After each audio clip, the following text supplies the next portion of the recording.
Salut à tous, c'est Jordan pour Contremag. Si vous souhaitez soutenir notre travail que nous faisons bénévolement et avec beaucoup d'amour, il vous suffit de vous inscrire à la newsletter sur le site contremag.org. Les réseaux sociaux comme Instagram, détenus par des entreprises avec lesquelles nous ne sommes pas vraiment alignés, invisibilisent nos contenus et il devient très difficile aujourd'hui de faire entendre des voix alternatives. Vous pouvez aussi mettre ce podcast dans vos favoris ou liker dans votre plateforme de streaming préférée pour que les algorithmes puissent nous suggérer à d'autres auditeurs et d'autres auditrices. Ça prend vraiment 2 secondes et nous, ça nous aide énormément. Merci et bon épisode.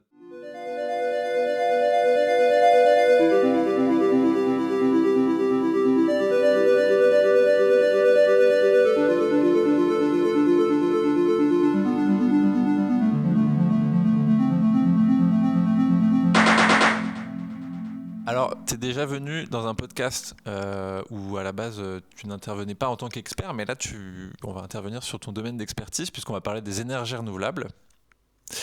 Est-ce que pour commencer, tu peux juste me rappeler ton parcours, ton métier, et puis après on va enchaîner directement sur le sujet. Ouais, moi j'ai fait une école d'ingénieur en eau, énergie, environnement, ce qui m'a mené ensuite à un poste de chef de projet photovoltaïque depuis 5 ans et demi environ. Ok, très bien. Rentrons dans le vif du sujet. Parler des énergies renouvelables. Donc, aujourd'hui, voilà, les énergies renouvelables, pour certains, c'est une voie d'espoir. Pour d'autres, il y a des gens qui mettent des freins dessus. Il y en a d'autres aussi également qui disent que c'est... enfin, il y a même des gens qui sont contre les énergies renouvelables.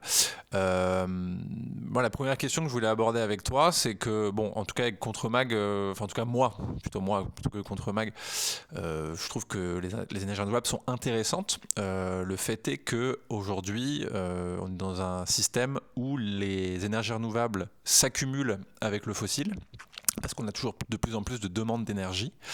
Ma question, j'essaie de la faire simple, mais face à du fossile qui augmente toujours et des demandes en renouvelable qui augmentent aussi également, est-ce que dans un tel contexte, le renouvelable est viable et peut tirer son épingle du jeu? Alors, je dirais déjà en propos liminaire que quand on parle d'énergie, on pense souvent à l'électricité, mais en fait l'énergie c'est plus large que l'électricité, et d'ailleurs l'électricité représente en France seulement un quart de la consommation d'énergie. Ok. Donc, il faut pas tout confondre. C'est pour ça qu'on parle d'électrification des usages. C'est pour pouvoir utiliser plus d'énergie renouvelable qu'il faut électrifier un peu plus. Notamment, que ça soit le gaz ou le charbon, c'est plutôt majoritairement dédié à créer de l'énergie, à créer de l'électricité, pardon. Alors que le pétrole, c'est beaucoup plus, par exemple, pour la mobilité. Donc c'est vraiment les voitures. Il y a quelques centrales à pétrole qui marchent pour faire de l'électricité, mais c'est de moins en moins courant. Et c'est justement ça qui est remplacé par l'énergie renouvelable. Donc ça vient s'accumuler les sources d'énergie, on le voit sur les courbes, mais en réalité, il y a quand même une demande en pétrole. euh, donc sur le pétrole, pour créer de l'électricité, l'énergie renouvelable va venir remplacer cette source-là. Et le renouvelable va pouvoir aussi remplacer le charbon. Parce que 95% du charbon est utilisé pour faire de l'électricité. Ouais. Donc on cumule, mais en fait on le voit sur une vision macro. Mais en fait, il y a quand même le renouvelable vient quand même se substituer euh, à, aux centrales qui créent de l'énergie, qui créent de l'électricité.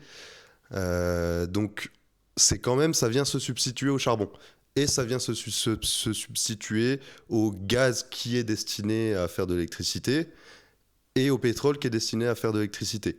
Donc en réalité, c'est pas complètement une accumulation des courbes de charge, mais en fait, comme on augmente quand même la part de transport de pétrole utilisé, c'est vrai qu'on a une augmentation de sources d'énergie qui est constante, et on n'est pas en train de diminuer le fossile au profit du renouvelable. Après, la question, ça pourrait être aussi, on a quand même une demande d'électricité qui est de plus en plus forte. Ce qui fait que peut-être que finalement on aurait encore plus augmenté les énergies fossiles que là actuellement si on n'avait pas les renouvelables.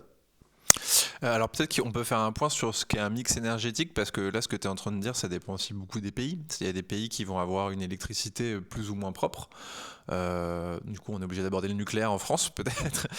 Est-ce que tu peux réexpliquer un peu ça, comment ça fonctionne, et puis voilà, déjà dans un premier temps, et puis expliquer ce qu'on considère comme une énergie propre. Alors il y a le côté renouvelable et souvent une énergie propre à différents niveaux. Le mix énergétique, c'est simplement le mélange des moyens de production. Notamment, c'est gaz, pétrole, nucléaire et renouvelable. Renouvelable, ça peut être de l'hydraulique, de la géothermie, de l'éolien et du solaire. Donc en effet, mondialement, c'est pas tout à fait pareil parce qu'on n'a pas tous développé les mêmes moyens de production. Euh, mais je pense que tout le monde essaye de développer en ce moment quand même du renouvelable. Déjà pour remplacer la consommation d'électricité qui est faite à partir de fossiles. Cette part-là, elle n'est pas énorme. Donc en fait, on vient remplacer un petit peu de fossiles, mais on ne peut pas tout remplacer pour l'instant. Donc c'est pour ça qu'on est en train, en tout cas beaucoup de pays dans le monde, sont en train de électrifier les usages pour pouvoir utiliser plus de renouvelables pour l'électricité, à l'instar des voitures électriques qui sont là pour en fait utiliser plus d'électricité, donc pour pouvoir utiliser plus de renouvelables à la place du pétrole. Et donc, l'argument qu'on pose en général contre ça, euh, c'est de se dire que, ok, le renouvelable est intéressant et stratégique, mais est-ce que c'est viable dans un monde où on continue de croître indéfiniment alors que les ressources restent quand même limitées, et aussi pour le renouvelable qui ont quand même besoin de ressources. Est-ce que à terme, pour que le renouvelable, on va dire, soit intéressant, il n'y aurait pas une nécessité de peut-être ralentir aussi la demande, et passer par une forme de sobriété? Alors dans tous les cas, c'est sûr qu'on ne peut pas supporter un monde qui demande 5 fois, 10 fois plus d'énergie qu'actuellement. En termes de ressources, c'est pas possible. Mais le renouvelable va quand même permettre de moins utiliser de ressources fossiles et pas tant que ça de ressources vraiment très rares. Par exemple, un panneau solaire, c'est fait d'aluminium, de verre et de silicium. Les trois se recyclent très bien. 94%, d'après les derniers rapports de Soren, qui est l'organisme qui recycle les panneaux solaires. Les 6%, c'est simplement des petites gaines électriques de câbles qui sont pas acceptées dans le recyclage du plastique français. Mais bon, alors on peut imaginer déjà que la filière de recyclage du plastique va évoluer, ce qui fait qu'on va pouvoir encore améliorer ce 94%, qui est déjà énorme, hein, par rapport à n'importe quoi chez vous. Il y a peu de choses qui se recyclent à 94%. Mais pour revenir sur la question, non, c'est bien sûr, il faut que la demande en fait reste constante ou diminue, mais on ne peut pas augmenter à tout jamais notre consommation d'électricité. Il y a beaucoup de détracteurs qui vont dire que l'humanité s'en sort, et avec un certain technosolutionnisme qui dit que bon, bah, on aura la fusion nucléaire et que du coup c'est pas grave, on peut continuer d'augmenter notre demande en énergie. Mais c'est sur des hypothèses qui nous arrangent bien, et c'est un petit peu un déni pour moi de la réalité des choses, parce que pour l'instant, on n'est pas prêt de vraiment produire des électrons avec de la fusion. Donc, c'est un technosolutionnisme qui, pour moi, qui est plutôt un déni de la réalité, qui fait que, oui, il faut s'arrêter d'augmenter la demande d'électricité.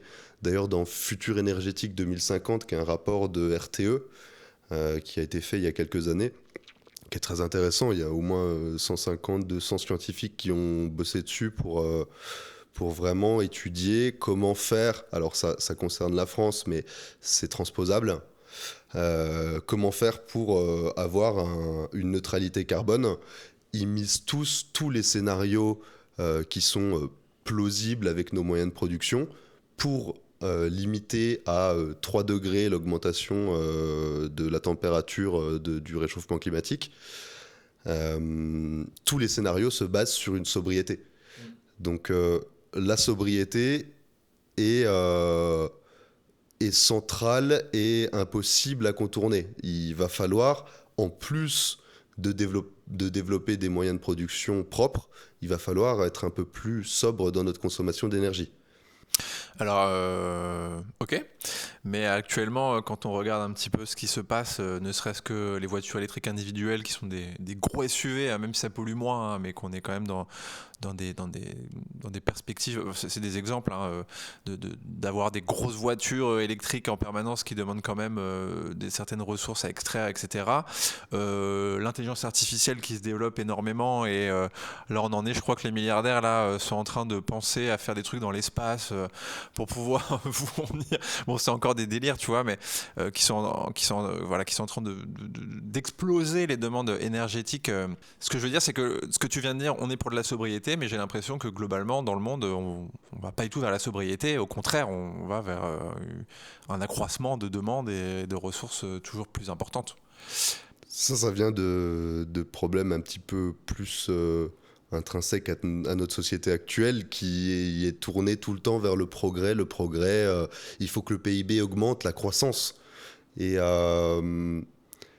ça, c'est pas possible indéfiniment. On peut pas toujours croître. Et en fait, déjà, même sans parler de décroître, ce qui serait une bonne idée en tout cas pour l'utilisation de ressources et les modes de production, même rester constant, ça serait déjà bien.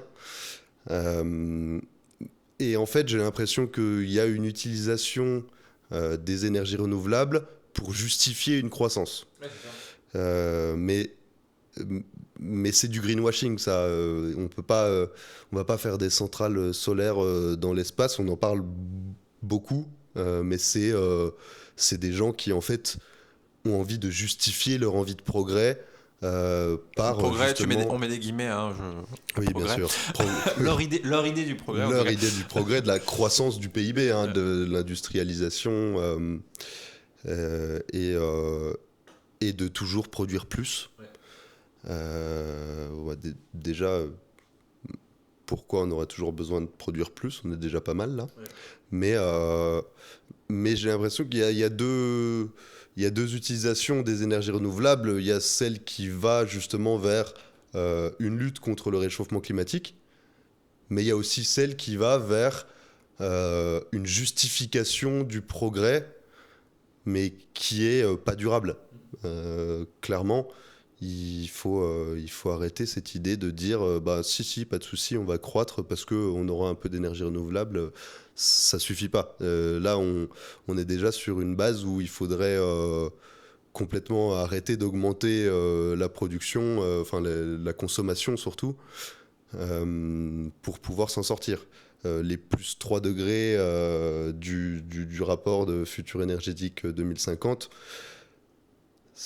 on n'y est pas pour l'instant. Hein. Il faudrait s'arrêter de consommer. On l'a vu d'ailleurs, il faudrait à peu près avoir une décroissance d'énergie comme on a eu pendant le Covid. Ouais. Mais tous les ans, il faudrait avoir 5% de moins de consommation pour avoir un futur de l'énergie qui soit viable. Du coup, est-ce que dans ce contexte où les ressources sont limitées, est-ce que le renouvelable peut continuer à se développer? Est-ce que les ressources sont en tension pour produire du renouvelable? Alors, pour l'instant, ça va. Globalement, il y a quelques terres rares, comme on les appelle, qui sont utilisées dans les éoliennes pour créer des aimants permanents. Donc ça consomme des terres rares, en effet. Tu peux rappeler rapidement ce que sont les terres rares pour les gens qui ne savent pas? C'est des ressources, donc des métaux en général, qui sont en tension, justement en termes de ressources, et qui sont durs à extraire, qui coûtent pas mal d'énergie, de main-d'œuvre, pour lesquels il y a des risques.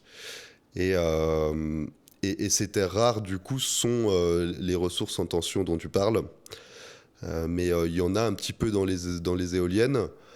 Il y en a encore beaucoup plus dans les portables, dans les voitures, dans les batteries aussi. Et c'est, je dirais, le point le plus important dans le renouvelable, c'est qu'il nous faut du stockage.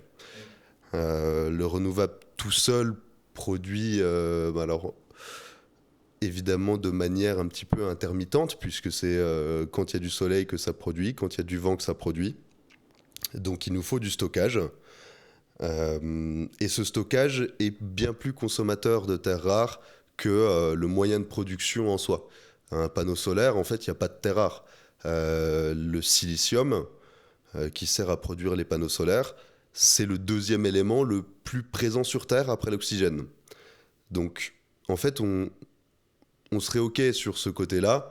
L'aluminium et le verre, pareil, ça se recycle très bien. C'est pas impossible de faire beaucoup plus de panneaux solaires, par exemple. En plus, on a des filières de recyclage qui se développent de plus en plus, qui permettront un jour d'avoir des éoliennes complètement recyclées, des panneaux complètement recyclés. Le problème vient plutôt du stockage. Le stockage, pour l'instant, se fait, alors dans le meilleur des cas, avec de l'hydraulique, avec ce qu'on appelle les steppes. Est-ce que du coup, pareil, tu peux rappeler pourquoi il y a une nécessité, enfin, rappeler le principe des énergies intermittentes et la nécessité de stocker le renouvelable là où enfin, voilà. Est-ce que tu peux expliquer ça rapidement pour les gens qui ne sont pas au courant de comment ça marche?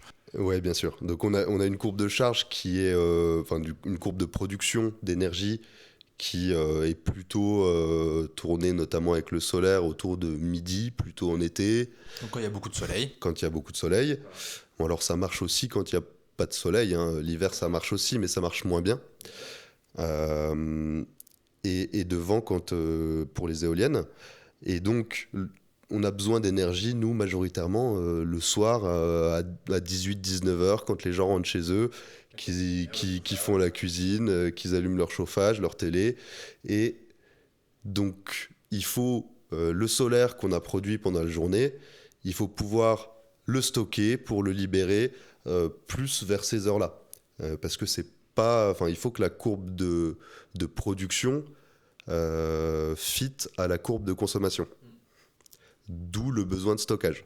Donc, ce stockage, il est fait dans le meilleur des cas avec des steppes, donc avec nos barrages hydrauliques en France en tout cas, bah, ça peut être dans d'autres pays aussi. Parce que je rappelle juste, voilà, le stockage, par exemple, du pétrole, on sait le stocker dans une cuve, l'eau, on sait la stocker dans un barrage.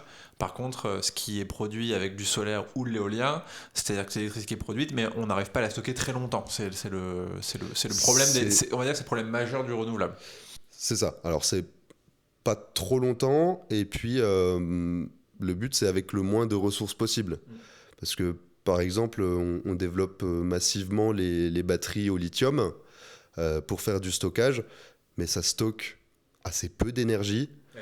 Et il faut changer les batteries régulièrement. Et là, pour le coup, c'est consommatrice de lithium qui est une terre rare et qui est difficile, qui est difficile à extraire et qui sera en tension dans pas très longtemps. Donc, je reviens à l'hydraulique, qui est un moyen de stockage qui n'est pas en batterie, où en fait on utilise des pompes pour remonter de l'eau dans les barrages.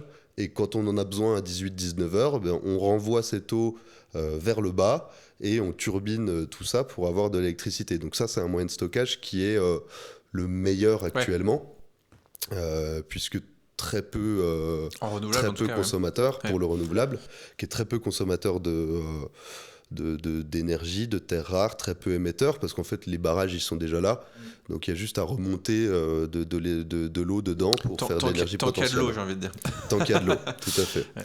Donc les batteries, je suis pas sûr. Alors il y a pas mal d'autres solutions qui pour l'instant sont pas vraiment très abouties en termes de rendement. Moi, il y a une solution qui m'intéresse, c'est les volants d'inertie.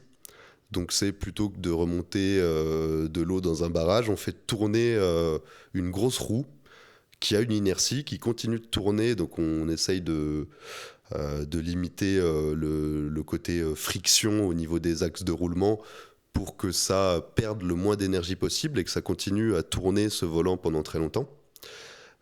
Et ça permet, avec assez peu de ressources, puisque c'est des volants majoritairement en béton précontraint, mais ça permet, donc c'est avec, en gros, on met des fils de fer dedans pour qu'ils tiennent plus et qu'ils se délitent pas en tournant à haute vitesse. Donc ça, c'est une solution qui est intéressante, mais qui malheureusement permet de stocker pendant assez peu de temps l'énergie. Mais comme au final, on n'a pas forcément besoin de la garder pendant 6 mois, l'énergie, on peut aussi juste déplacer la courbe de charge d'un panneau solaire, on la déplace au soir. Un volant d'inertie peut très bien marcher si on arrive à perfectionner la technologie. Il y a aussi le stockage hydrogène, mais qui a un rendement pour l'instant qui est assez faible. En fait, c'est quand on a de l'énergie du coup à midi, on fait marcher un électrolyseur qui va nous produire de l'hydrogène. Donc en fait, en gros, grosso merdo, qui transforme l'électricité en hydrogène liquide, si je ne me trompe pas. Tout à fait. Et qui permet donc, comme c'est liquide, on arrive à le stocker, et quand on a besoin de s'en servir, on le ressort et on le retransforme en électricité. Exactement. C'est assez simple de le retransformer aussi en électricité. Mais ça libère que de l'eau et de l'oxygène. Par contre, en termes de rendement électrique, le fait de transformer en hydrogène, c'est plutôt OK niveau rendement électrique. Par contre, le fait de retransformer l'hydrogène en électricité, là, on perd pas mal de pourcentage d'électricité de base. On est autour de 35-40% sur le final. Donc on récupère 30% ou 40% de ce qu'on a injecté à la base pour faire de l'hydrogène. Donc il faudrait des très grosses productions renouvelables pour pouvoir avoir un petit peu d'électricité à la fin. Je pensais à ça en t'écoutant parler. On parlait d'électrification des usages, du coup, pour pouvoir. Enfin, que le renouvelable s'y prêtait bien. Mais par contre, en électrifiant les usages, du coup, est-ce que en concevant les matériels qui utilisent cette électricité, est-ce qu'on va pas aussi aller chercher des ressources en tension plus que d'accoutumé? C'est-à-dire que voilà, C'est bien ça le problème. si on électrifie tout, eh ben, il faut des circuits imprimés, il faut des minerais particuliers, enfin voilà, des batteries, bon, etc. Tout à fait. Donc on va consommer en effet plus de ressources. Alors il n'y a jamais de solution miracle, hein, mais il s'avère que, en tout cas dans les calculs, ça a l'air de pouvoir marcher et qu'on aurait assez de ressources pour pouvoir électrifier pas mal de choses, notamment pour les voitures électriques, qui sont la consommation première d'énergie fossile. Mais c'est sûr qu'on utilise par ailleurs des ressources qui sont en tension. Donc c'est un point qui est négatif pour le côté électrification des usages. C'est pour ça que c'est assez décrié comme solution. Justement, est-ce qu'il ne faudrait pas désélectrifier beaucoup de pratiques, par exemple faire le plus de vélo possible quand on peut, moins utiliser, je sais pas, son téléphone ou d'ordinateur, ou truc comme. On n'est pas dans ça, mais je veux dire, imaginons, faisons. Et à côté se servir que ce dont on a vraiment besoin, ce qui est vital avec le renouvelable. Est-ce que ce serait pas vers ça qu'on aurait un système qui fonctionnerait un petit peu mieux et qui serait plus propre? Alors c'est sûr que ça serait l'idéal. Après, l'électrification des usages, ça vient justement remplacer des usages qui utilisent déjà de l'énergie et notamment des énergies fossiles. Donc, si plus personne prenait sa voiture, c'est sûr que ça serait beaucoup plus simple. Je suis pas sûr que ça soit la direction que prend l'humanité. C'est tout le souci du sujet. Ouais. Donc oui, ça revient toujours à la sobriété. On nous dit pourquoi créer des moyens de production verts qui finalement émettent quand même du carbone et consomment des ressources, alors qu'on pourrait juste arrêter de consommer. c'est pas tout à fait viable, vu en tout cas la politique actuelle. Est-ce que, je reviens sur le cas de la France, nous on a un mix énergétique qui est particulier, c'est qu'on a une grosse place pour le nucléaire, je crois que c'est 70% à peu près Oui, c'est ça. qui nous fournit l'énergie en France. Euh, Qu'est-ce que tu penses du nucléaire dans tout ça? Parce qu'on dit que c'est propre, alors effectivement c'est propre à l'usage, hein, très peu de déchets on va dire sur le moment, ça produit très peu de carbone en tout cas. Et après par contre il y a la gestion des déchets et surtout aussi on doit se fournir en uranium qui est une ressource limitée. Donc quelle est la place du nucléaire dans ça? Est-ce que c'est une solution miracle? Est-ce que voilà. Alors, le nucléaire est souvent en opposition aux renouvelables, dans les débats politiques en tout cas. Mais alors pour moi, c'est pas du tout vrai. C'est deux énergies qui sont bas carbone, qui sont bonnes toutes les deux. Simplement, en effet, il y a des déchets nucléaires bon, qu'on arrive plus ou moins bien à gérer. C'est très bas carbone et surtout c'est pilotable, donc pas besoin de stockage. Voilà, en gros, voilà, pilotable, à la demande, on a besoin d'électricité. C'est pas comme le solaire où il y a du soleil ou du vent. On a besoin, tac, on demande. On a besoin d'énergie, on allume le réacteur et on a de l'énergie tout de suite. Donc c'est très pratique. Euh, En revanche, en fait, il y a tout le monde est un peu en train de chercher à faire du nucléaire, notamment la Chine et des pays émergents, l'Inde. Et, et nous, on est en train aussi en France de développer encore une nouvelle réaction, une nouvelle génération de réacteurs nucléaires. Mais en effet, c'est pas une énergie renouvelable. L'uranium, c'est une ressource qui est limitée. Il y a une statistique qui dit que si on continuait avec le même nombre de centrales nucléaires qu'actuellement, ce qui n'est pas vrai, hein, puisque ça se développe de plus en plus, mais même si on disait qu'on reste à nombre de réacteurs nucléaires équivalent dans le monde, on aurait pour 40 ans d'uranium. 40 ans, c'est pas tant que ça. C'est très peu, c'est très très peu. Voilà, donc en fait, il faut quand même trouver d'autres moyens de produire de l'électricité que le nucléaire. Mais pour l'instant et pour la transition énergétique, c'est quand même un super moyen d'utiliser plus que des énergies propres. Mais c'est pour ça qu'en fait, le renouvelable et le nucléaire doivent se développer simultanément. Surtout que là, en tout cas sur le cas de la France, on a lancé des constructions de centrales nucléaires, alors majoritairement les EPR2, dont les politiques peuvent souvent parler. On les a lancées il n'y a pas si longtemps. Nos centrales nucléaires, elles ont déjà 40 ans. Et elles sont déjà vieillissantes. Le parc est déjà très vieillissant. C'est très vieillissant. On est déjà au-dessus en fait du temps qui avait été prévu pour ces centrales. On avait prévu 30 ans, on est déjà plutôt autour de 40. Et, et il s'avère que nos centrales nouvelles dont les politiques peuvent parler, elles seront faites pas tout de suite. Elles seront plutôt faites autour de 2050, 2055 si on prend 2-3 retards. Et nos centrales actuelles vont vivre jusqu'à 2040 si on double déjà leur durée de vie qui était prévue. Donc si on les pousse jusqu'à 60 ans, elles vont durer jusqu'à 2040. Ce qui fait qu'en 2040, on va avoir de plus en plus de centrales nucléaires qui se ferment et pas de nouvelles centrales nucléaires pour les remplacer, parce qu'elles ne seront pas encore construites. Et donc, on arrive là face à un gros problème énergétique. C'est qu'est-ce qu'on va faire entre le temps où on ferme les centrales nucléaires actuelles et le moment où nos nouvelles centrales arriveront en service. Donc il y a au moins 15 ans à couvrir d'énergie et on ne sait pas encore comment on va faire. Donc il y a un rapport qui a été fait par la Cour des comptes il n'y a pas longtemps qui est très intéressant sur ce sujet et qui nous dit que justement à partir de 2040, il va falloir avoir d'autres moyens d'énergie, d'autres moyens de production d'énergie pour pouvoir compenser la fin des centrales nucléaires. Et donc le renouvelable intervient quand même à ce niveau-là, puisque c'est un petit peu le seul moyen non carboné qu'on ait actuellement, ou non carboné, j'abuse, c'est peu carboné.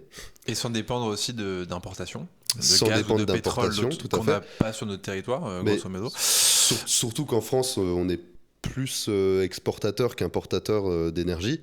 Donc ça peut même influencer tous les pays limitrophes de la France. Mais il va falloir trouver un moyen de subsister sans réouvrir des centrales à charbon, à pétrole, à gaz pendant 15 ans. Sachant qu'une centrale à charbon, ça émet à peu près 800 grammes de carbone par kilowattheure produit. Une éolienne, on est plutôt à 14 grammes. Voilà, c'est Donc rien à voir. on voit que ça n'a rien à voir. Les ordres de grandeur, c'est pas du tout les mêmes. Donc en fait, si on crame du charbon pendant 15 ans pour attendre les nouveaux réacteurs nucléaires, notre bilan carbone, il va être catastrophique. Et l'impact sur le réchauffement climatique, alors la France, c'est pas un énorme pays, par rapport à la demande mondiale d'électricité, mais je pense qu'il faut que chaque pays quand même gère ses propres émissions carbone et compte pas sur les autres pour diminuer leur carbone. Donc nous, il faut qu'on s'occupe de trouver des moyens de production qui sont moins carbonés que de juste rallumer les centrales à charbon et fonctionner comme ça en attendant le nouveau nucléaire. Donc c'est pour ça que dans ce futur énergétique 2050 de RTE dont je parlais tout à l'heure, c'est pour ça qu'ils nous disent que ça sera minimum 50% d'énergie renouvelable dans le mix énergétique de 2050. Minimum. Alors pourquoi dans ce contexte on entend de plus en plus, pour ne pas les nommer, notamment à droite et très à droite, pour ne pas dire extrême droite, des contradicteurs qui disent que le renouvelable c'est de l'enfumage, que ça sert à rien, alors que quand même quand on regarde des rapports de gens sérieux qui sont des ingénieurs, qui sont des physiciens, qui sont des chercheurs, c'est quand même peut-être une voie qui est pas si dégueulasse que ça. Euh, Qu'est-ce qui explique ça? Je pense qu'il faut séparer la politique du scientifique. Les politiques ont toujours utilisé les rapports scientifiques et les études pour justifier leur politique, mais c'est pas le côté scientifique qui drive leur politique, c'est l'inverse. C'est qu'ils utilisent ce qu'ils veulent pour Ils piochent, pouvoir quoi. justifier. Voilà. Et ils vont même payer des études pour avoir les Pour dire le résultats qu'ils ont contraire. envie. Ouais. Et donc, je pense que c'est uniquement une méconnaissance ou un déni complet de ce qui a été fait scientifiquement pour convaincre un électorat qui connaît pas tous ces rapports, qui n'a jamais eu en tête ce problème-là. Mais c'est quand même étrange pour des gens qui disent représenter la France, représenter l'autonomie nationale, la puissance, voilà, c'est un peu tout ce qui ressort tout le temps, et c'est-à-dire, et prendre une décision qui est contraire à la rationalité, c'est-à-dire de prendre une décision où en fait, si on suit leur programme, s'ils l'appliquent, dans 30 ans ou 40 ans, là tu me disais, on est dans la merde en fait, complet, si on n'a pas de plan B. Dans 15 ans même. Hein. Dans 15 ans, pardon, excuse-moi, j'avais pas... Dans 15 ans, en C'est effet, demain, on est dans c'est la demain, merde. 15 ans, c'est demain. Mais la prochaine élection, elle est en 2027. Et eux, ce qu'ils veulent, c'est être élus en 2027. Et finalement, l'avenir de l'humanité les importe peu tant qu'ils sont élus en 2027. Mais qu'est-ce qui explique que ce discours fonctionne? C'est-à-dire que... bon là on va sur une question beaucoup plus large, mais qu'est-ce qui explique, je pense que c'est un truc que toi auquel tu peux répondre parce que tu es confronté peut-être à ça au quotidien. Qu'est-ce qui explique que ce discours sceptique, pour pas dire climato-sceptique, face au renouvelable fonctionne et que là il y a quand même beaucoup de gens qui s'inquiètent plus de voir des panneaux solaires à côté de chez eux qu'une centrale à charbon ou une centrale à gaz, alors qu'on sait quand même de manière, voilà, on sait quand même de sources quasi sûres et convergentes que ça pollue largement moins, tu vois. Pourquoi ça marche ce discours, à ton avis? Alors, ça marche pour plusieurs raisons. Je dirais que la première, c'est la méconnaissance. La méconnaissance des gens et le fait que les médias soient contrôlés plutôt par des gens qui pensent comme ça et qui cherchent de la croissance à tout prix, qui cherchent pas le bien-être de l'humanité. Mais même dans cette logique, ces gens-là, ils pourraient avoir de la croissance avec. Enfin, je me mets vraiment, je les défends pas du tout, mais ils pourraient se dire c'est une manne de croissance d'aller investir dans le renouvelable, parce qu'en soi, ça reste un Et dans il y leur en a, logique.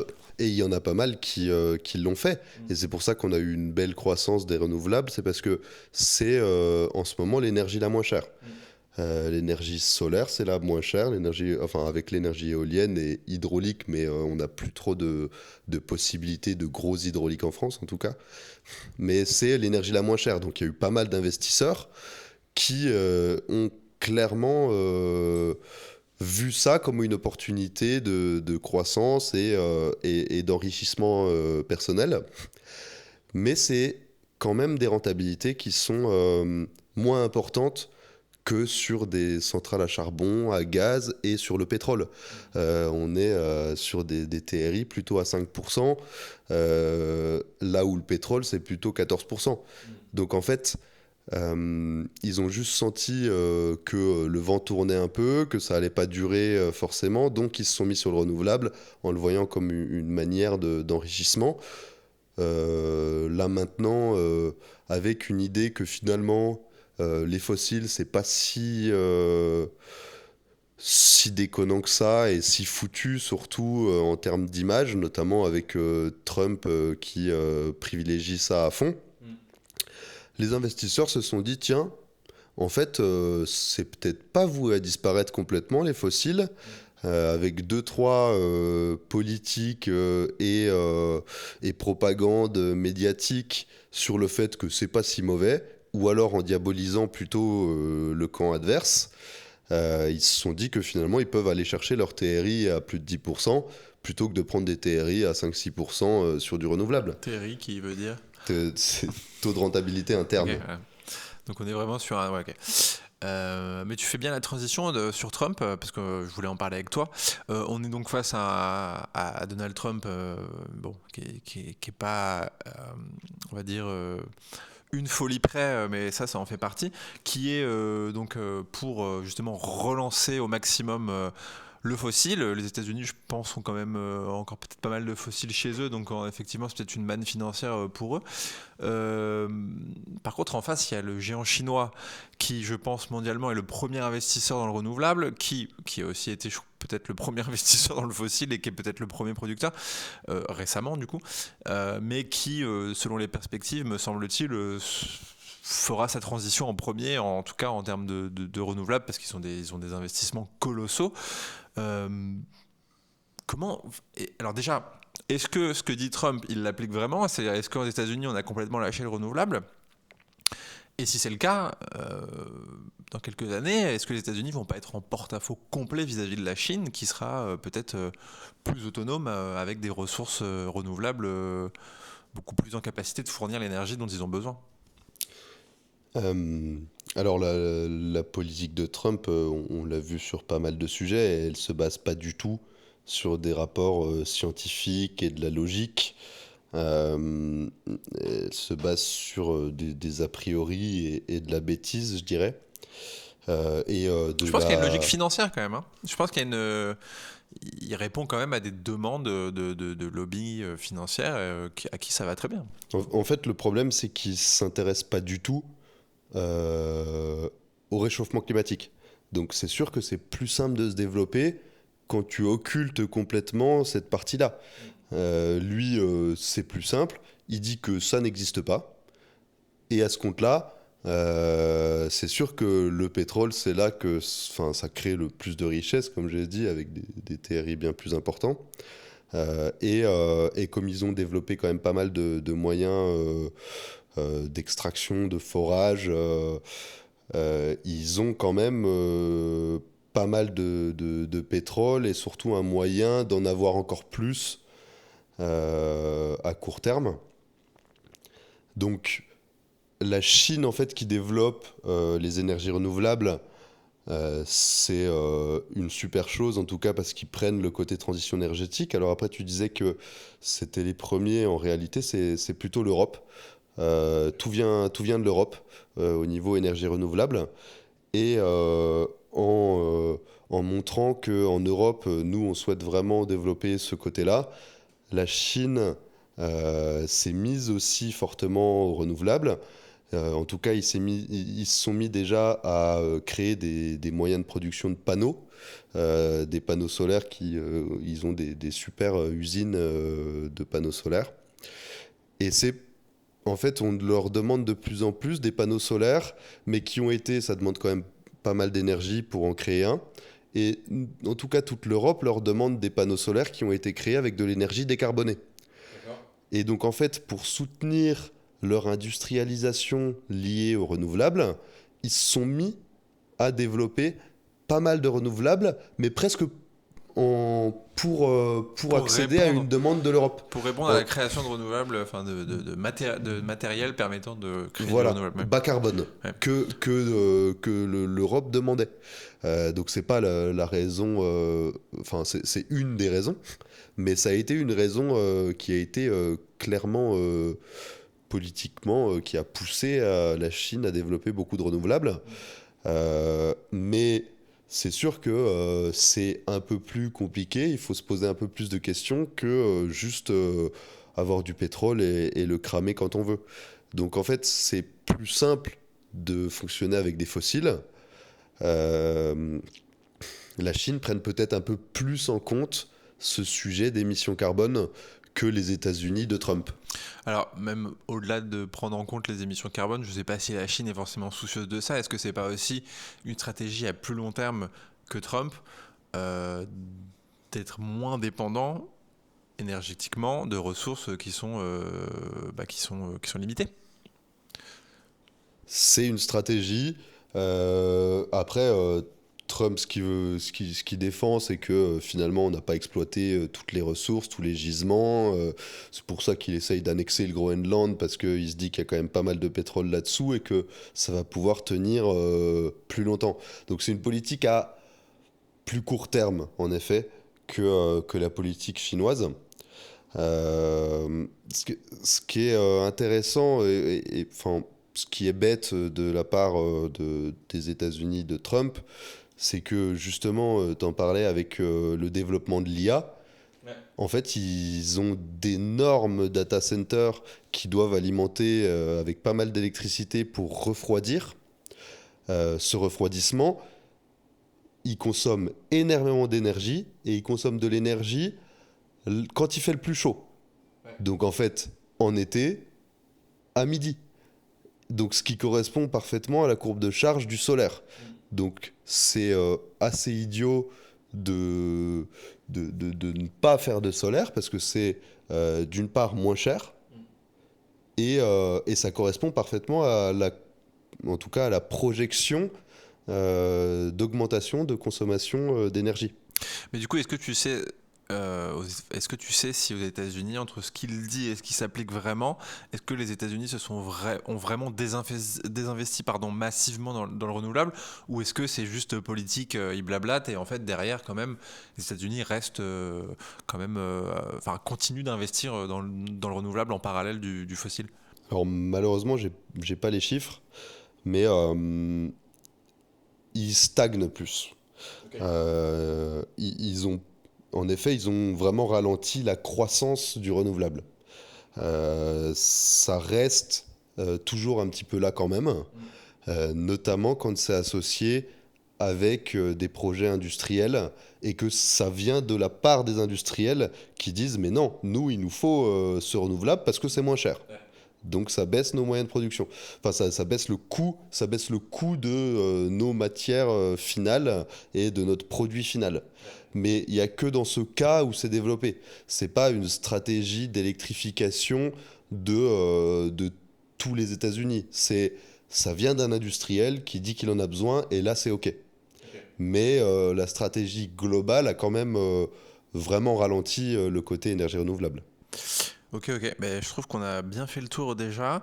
Peut-être pour conclure, tout plus personnel et en même temps qui mobilise tes connaissances, est-ce que toi tu as réfléchi à un système qui permettrait d'être à la fois plus propre, de répondre à la demande, alors pas forcément la demande actuelle, ça peut être une demande revue à la baisse, comme on a vu tout à l'heure, euh, pour qu'on s'en sorte, parce que là c'est quand même bien la merde, hein, on va pas se mentir. Est-ce que toi t'as imaginé, avec les connaissances que tu as, un avenir qui pourrait être un peu plus optimiste euh, pour répondre à... Voilà, voilà.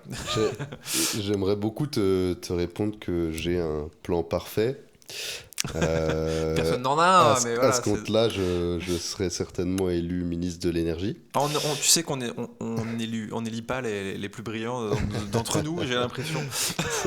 C'est vrai. Mais j'avoue que j'ai assez peu de super solutions. Je pense que dans tous les cas, il faut massivement du renouvelable, mais lié à du stockage. Et c'est le côté stockage qui est un petit peu compliqué. Euh, je pense que c'est le défi du siècle.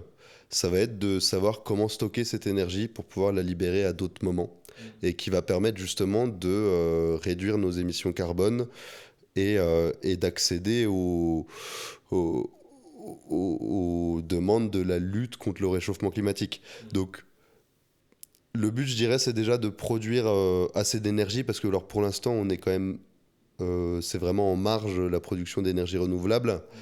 Mais ça, plus couplé à du stockage, plus du nucléaire en tout cas, en attendant d'avoir peut-être les bons moyens de stockage, parce que le monde entier est en train de travailler sur le stockage.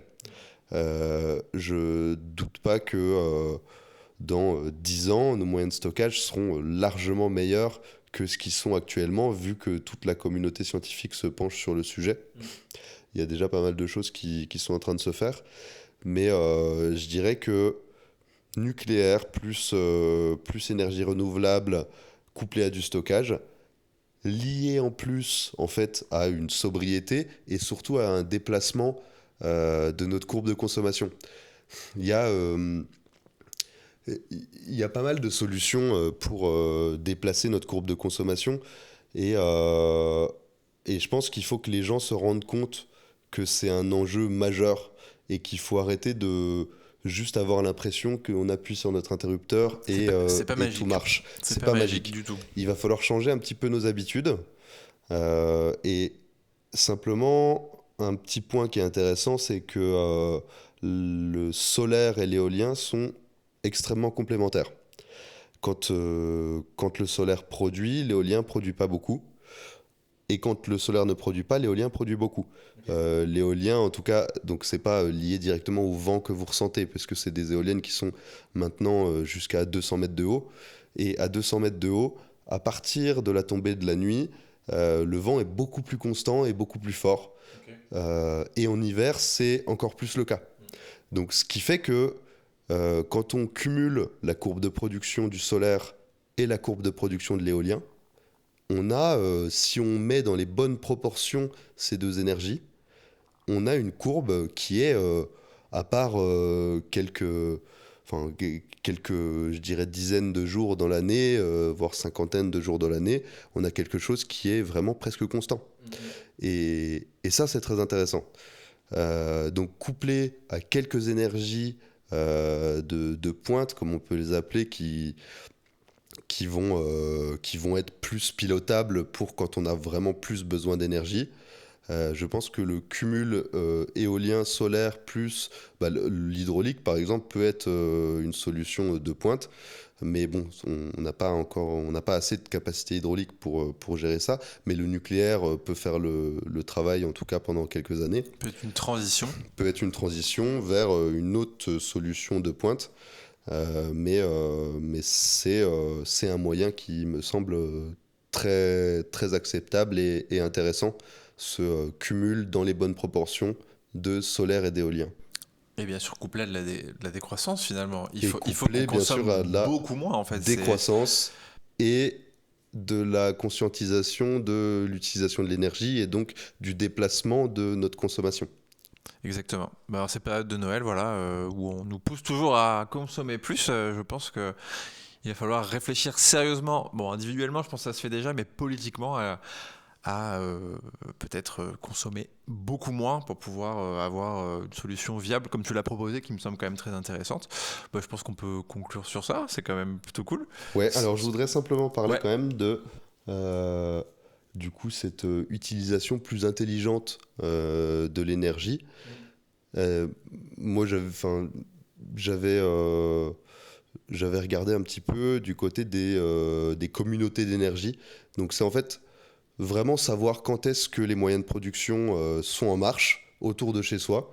Je sais pas, avoir une application qui te dit là, les éoliennes tournent à fond. Donc c'est maintenant qu'il faut lancer tes machines, consommer de l'énergie, là c'est OK.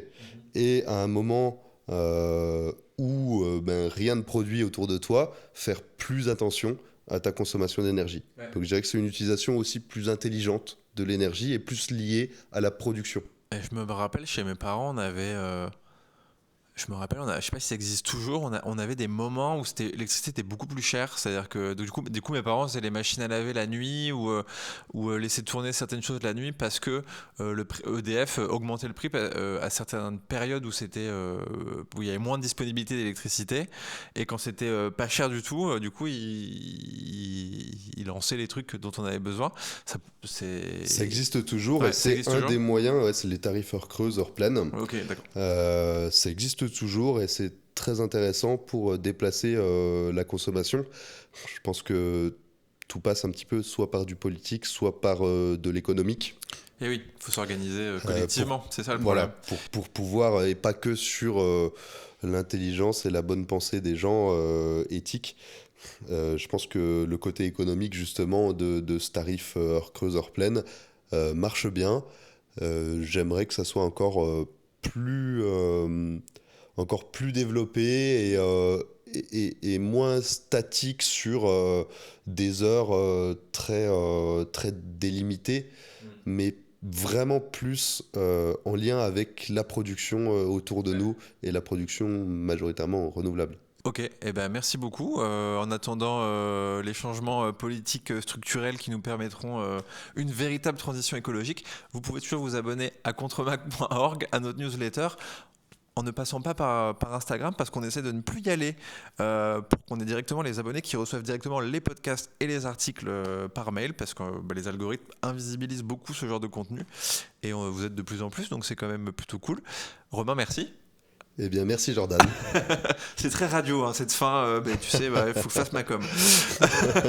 Et c'était très intéressant. À bientôt. Merci Jordan et abonnez-vous à Contremag.